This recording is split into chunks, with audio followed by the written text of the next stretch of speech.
So let's zoom in on this. While Hubble has given astronomers snapshots of a universe they have never seen before, So here's another good one to look the at. famed telescope is poised to take that a step further with space movies. We'll increase the signal to noise on it. The fact that Hubble has been around for as long as it has been means by taking multiple images you can actually stitch them together. That really gives you true insight into the physics of the dynamics of what's going on. The dynamics Pat Hartigan's team is studying are those of stars So we got to make sure. at the very beginning of their birth. When young stars form, they form out of molecular clouds which consist of gas and dust. And as the star collapses, it spins and some of that material ends up going into a disk.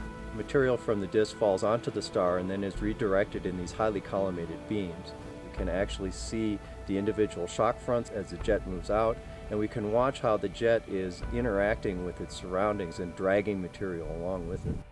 But what the Hubble Space Telescope shows us is just the beginning. Scientists are then expanding our understanding of what happens to young stars by basically reproducing what Hubble sees.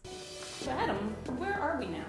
This machine here, this giant laser, was actually designed to try and create energy the same way the sun creates energy, which opened up a new window for us to understand how stars form. Laser experiments, Hubble, how does that all relate to each other? Well, essentially, inside that chamber, you can create in a small scale version of what we see in the Hubble Space Telescope. We have a small tube, a few millimeters across, with a little washer on the end. And we take the laser energy and we strike this one side of the washer, and that basically squirts plasma, or very high temperature gas, into the tube. So the material in the washer becomes the jet, and the material in the tube becomes the cloud. But laser experiments aren't all astronomers can do. Well, we're going to look at some simulations. To delve deeper into the fireworks of star birth. What a numerical simulation is basically taking the mathematics, which we think describes these jets, and watch the evolution of these systems that we couldn't otherwise do. 3, 2, 1.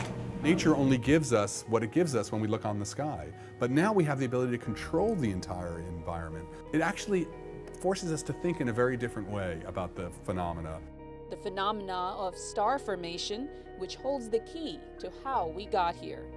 From the Space Telescope Science Institute in Baltimore, Maryland, I'm Mary Estacion.